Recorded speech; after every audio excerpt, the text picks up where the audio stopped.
Bonjour à tout le LTC.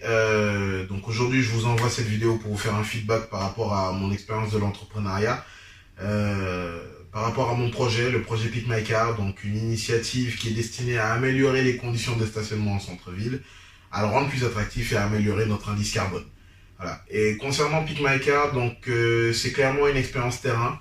Donc c'est une idée que j'ai eue lors de mes expériences professionnelles précédentes où j'ai été confronté à la problématique du stationnement en centre-ville et que je me suis dit mais pourquoi il n'y a personne pour garer ma voiture? Et c'est là que l'idée m'est venue de mettre le voiturier au service du stationnement urbain. Voilà. Donc mon expérience, je dirais pas qu'elle a été simple, je dirais pas que ça a été facile. Pourquoi? Parce que quand on entreprend, déjà moi la première chose qui m'est arrivée c'est que je me suis senti perdu. J'ai décidé d'entreprendre mais je ne savais pas à qui m'adresser, où me rendre, etc. Donc à ce niveau-là, le conseil que j'ai à donner, c'est de surtout pas hésiter à en parler à son entourage, à créer un réseau de personnes qui sont à même de vous aider, à vous entourer d'une équipe complémentaire, donc avec des compétences complémentaires aux vôtres, avec des tempéraments complémentaires aux vôtres, c'est hyper important. Ça permet de maintenir le cap dans les périodes de mou, d'avoir un booster, on va dire. Euh, L'entrepreneuriat est une aventure exceptionnelle, très clairement, où on apprend beaucoup de choses, on réalise beaucoup de choses, et on se voit monter en compétences, on se voit aller plus haut, on se voit se rapprocher de nos objectifs.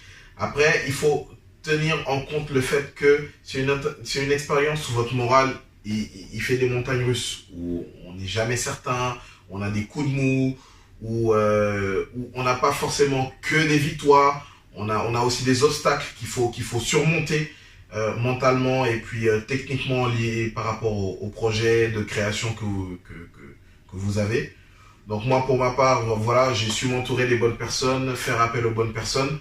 J'ai perdu des personnes en route, j'ai eu des stops, j'ai eu des non, j'ai eu des refus, mais j'ai pas arrêté. J'ai continué, j'ai persévéré, je me suis concentré, j'ai perfectionné mon projet, j'ai su faire en sorte d'avoir une approche globale du projet, de demander l'avis des personnes qui sont autour de moi, qui m'ont beaucoup aidé, et c'est des choses qui ne sont pas négligeables. Donc aujourd'hui, si j'ai un conseil à donner aux porteurs de projet, c'est vraiment de faire preuve d'ouverture d'esprit, d'écouter, de parler de son projet, parce que c'est pas parce qu'on en parle qu'on va nous piquer l'idée. L'idée, c'est une chose, la réalisation de cette idée, c'est autre chose. Euh, c'est aussi important de s'entraîner beaucoup au pitch. Le pitch, c'est quelque chose qui joue beaucoup dans la présentation de votre projet aux investisseurs. Mais avant de faire tout ça, c'est important de travailler en amont le projet. C'est-à-dire de le mettre sur papier, de développer les aspects techniques du projet, de faire une étude de marché bien poussée. Je sais que c'est une étape qui n'est pas forcément agréable. Ça, on le sait tous.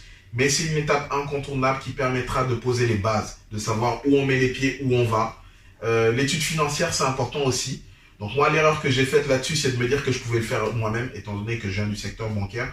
Mais en fait, ça n'a rien à voir. Il vous faut dans ces cas-là un financier ou un comptable qui pourrait vous aider à justement réaliser tout ce qui est prévisionnel financier, voilà, tout ce qui est BFR, qui va vous permettre de planifier votre activité sur plusieurs années. C'est aussi très important de le faire.